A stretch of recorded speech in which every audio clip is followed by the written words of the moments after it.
ในวันที่ 6 สิงหาคม 2026กองกีฬากายกรรมกรมโฆษณาอบรมกรมใหญ่การเมืองป้องกันความสงบได้จัดกองประชุมสรุปเวียกงาน 6 เดือนต้นปี 2026โดยการเป็นประธานของพันโทพรทิพย์นันทวงศ์รองหัวหน้ากรมโฆษณาอบรมมีนายและพลตำรวจภายในกองกีฬาเข้าร่วมในพิธีพันตรีวรรณกรสิงหราชหัวหน้ากองกีฬากายกรรมผ่านบทสรุปให้ฮู้ว่า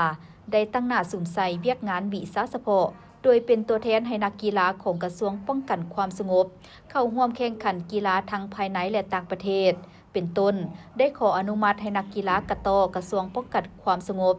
ต่างหน้าทีมชาติเข้าศูนย์ฝึกซ้อมเพื่อกักเกี่ยมเข้าร่วมแข่งขันกีฬาเอเชียนเกมที่ประเทศญี่ปุ่นเป็นเจ้าภาพจำนวน3สหายหญิง1สหายและเข้าร่วมแข่งขันรายการไซนาเซปักกะตอโอเพ่นที่สาธารณรัฐประชาชนจีนจำนวน3สหายหญิง1สหายสามารถญาติได้4เหรียญคำ1เหรียญเงิน1เหรียญทองแดงได้นำพานักกีฬาของกระทรวงป้องกันความสงบเข้าร่วมแข่งขันกีฬาดอกปิไก่มิตรภาพเจ้าหน้าที่ในขงเขตอาซีตะเวนออกเฉียงใต้ประจำปี 2026ที่ราชอาณาจักรกัมพูเชียจำนวน2สหายและภายหลังสำเร็จการแข่งขันแม้ได้เฮ็ดบทรายงานให้คันถึงเป็นที่เรียบร้อยแล้วเข้าร่วมแข่งขันกีฬาดอกปิไก่ตำรวจอาซีตะเวนออกเฉียงใต้ประจำปี 2026ในระหว่างวันที่26 30 พฤษภาคม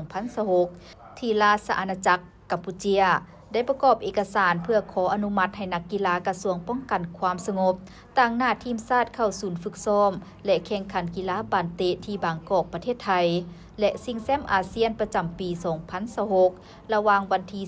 17-26 กรกฎาคม 2026ที่ประเทศมาเลเซียจำนวน1สหายได้เฮ็ดบทรายงานผลสำเร็จการเข้าร่วมกองประชุม